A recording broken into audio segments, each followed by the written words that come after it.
Today we are going to start the miscellaneous exercise of chapter 8.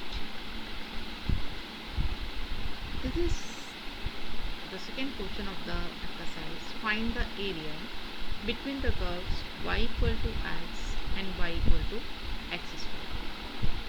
Here y equal to x is a line passing through the origin, and x square equal to y, it is of the form x square equal to 4ay, so it represents an upward parabola.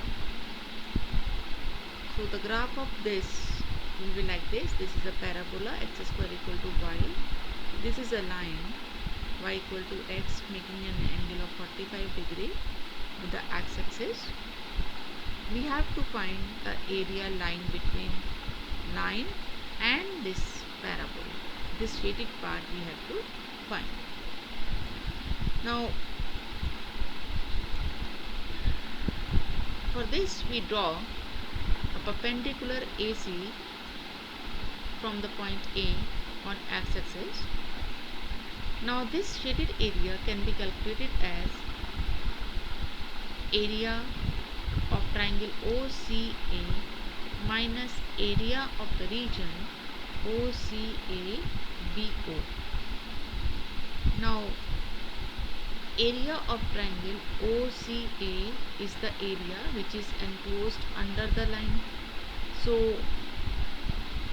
Integral y dx जब आप करेंगे और x की limit आएगी O से A point तक, और इन दोनों का पॉइंट ऑफ इंटरसेक्शन क्या होगा, यहाँ देखिए y इक्वल टू एक्स है. जब आप इसको यहाँ रिप्लेस करेंगे तो x square equal to x आएगा.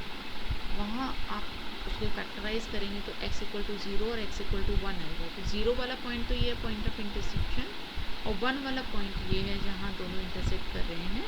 सो for this point A x equal to 1, और you can say for the point C x equal to 1.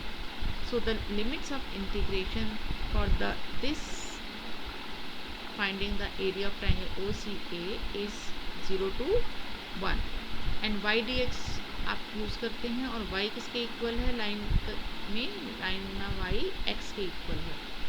So x dx minus parabola के अंडर की एरिया, और पैराबोला के लिए y हमारा x square के equal है, इसलिए एक्स स्क्वायर dx हो गया, और x की लिमिट 0 to 1. x का integration x square by 2, x square का इंटीग्रेशन एक्स क्यूब बाई 3, और अब हम इसकी अपर लिमिट रखेंगे दैट इज़ 1 बाई 2. 0 पे तो 0 हो गया, यहाँ भी रखेंगे ये 1 बाई 3 हो गया, और 0 पे 0. सो 1 by 2 minus 1 by 3 that becomes 1 by 6 units. Next one, find area of the region lying in the first quadrant and bounded by y equal to 4x square, x equal to 0 and y equal to 1 and y equal to 4.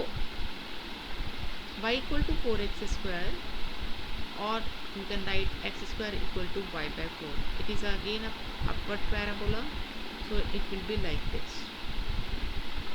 Now we have to find the area between x equal to 0. x equal to 0 मतलब y axis हो गई, y equal to 1, y equal to 1 suppose ये line है हमारे, and y equal to 4 suppose ये वाली line. तो इस केस में आप हॉरिजॉन्टल स्ट्रिप करेंगे तो ये इसका एरिया हो गया x dy. x dy को आपने इंटीग्रेट करना है कहाँ से कहाँ तक, y इक्वल टू 1 से लेकर y इक्वल टू 4 तक, क्योंकि हमें ये शेडेड पार्ट का एरिया चाहिए. So we get integral 1 to 4 x dy, and x is root y by 2, और यहाँ ये dy आएगा बेटा, dx नहीं dy. देन इसको y की रेस्पेक्ट में इंटीग्रेट करेंगे तो y की पावर 3/2 हो जाएगा डिवाइडेड बाय 3/2.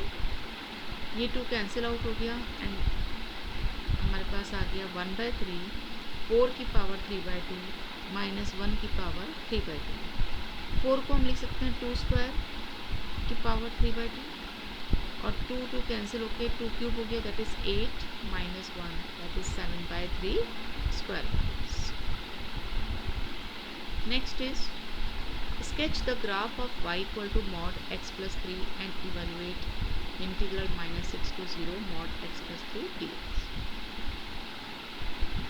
इससे पहले भी आपको बताया गया था कि मॉड फंक्शन जब होता है आपका इंटीग्रेंट में, तो हम इन लिमिट्स को ब्रेक कर देते हैं, और किस पॉइंट पे ब्रेक होगा वो हम यहाँ से फाइंड आउट करते हैं। इस मॉड फंक्शन के अंदर जो भी एक्सप्रेशन दिया है उसको इक्वल टू 0 रखिए, तो यहाँ x प्लस 3 को इक्वल टू 0 रखेंगे तो x की वैल्यू आ गई -3। इसका मतलब इसे -3 पर ब्रेक करना है।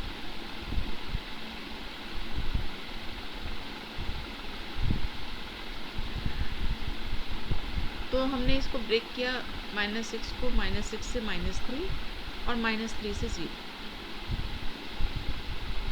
अब हमें देखना है कि इसका ग्राफ कैसे होगा। मॉड फंक्शन का ग्राफ हमेशा वी शेप्ड आता है, और इसका वर्टेक्स कहाँ होगा, जो यहाँ से आपका पॉइंट निकला, दैट इज़ -3। तो -3 से वी शेप ग्राफ आ गया हमारा। अगर आपको ग्राफ नहीं ध्यान में है तो आप पॉइंट निकाल के, डिफरेंट पॉइंट्स निकाल के x की वैल्यू में पॉजिटिव, नेगेटिव और y की वैल्यू निकाल के आप उन पॉइंट्स को प्लॉट करके भी ग्राफ को ड्रॉ कर सकते हैं। इस -3 के वर्टेक्स के राइट साइड में मतलब -3 से ग्रेटर वाले पॉइंट्स के लिए, when x is greater than equal to -3, ये जो फंक्शन है x प्लस 3 ये हमारा पॉजिटिव होगा, इसलिए मॉड x प्लस 3 को x प्लस 3 से रिप्लेस करेंगे।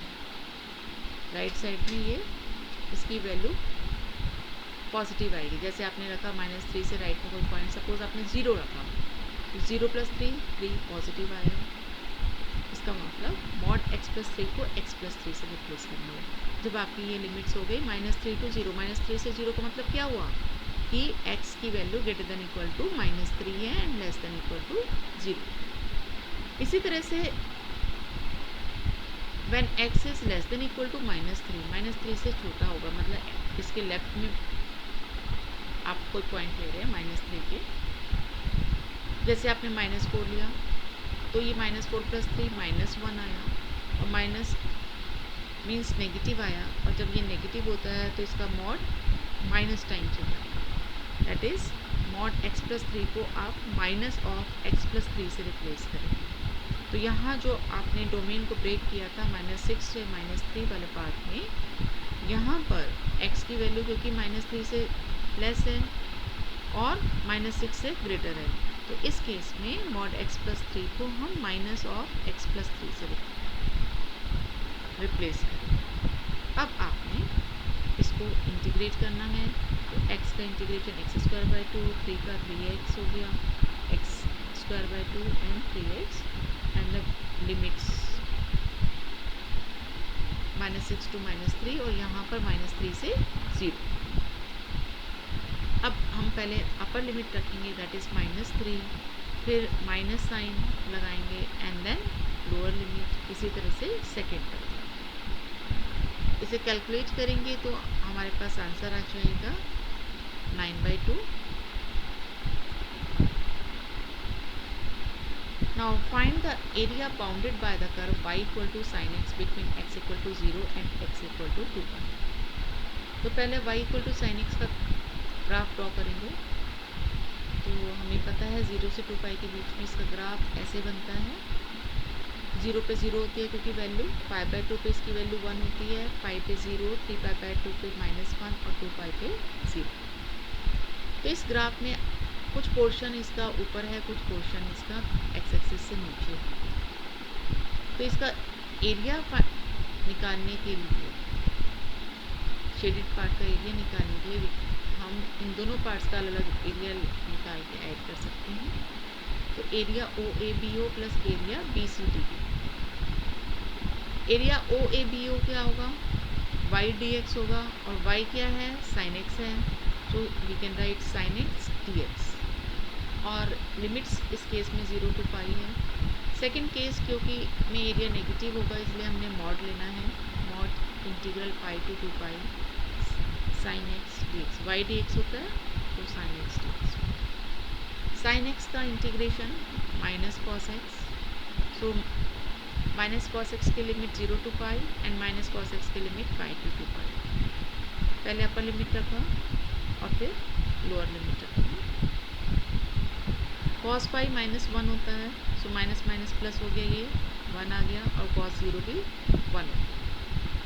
Cos 2 pi minus is again 1 and cos pi is minus 1, so it becomes 2 and plus 2, that is 4 units. That's all for today. Thank you.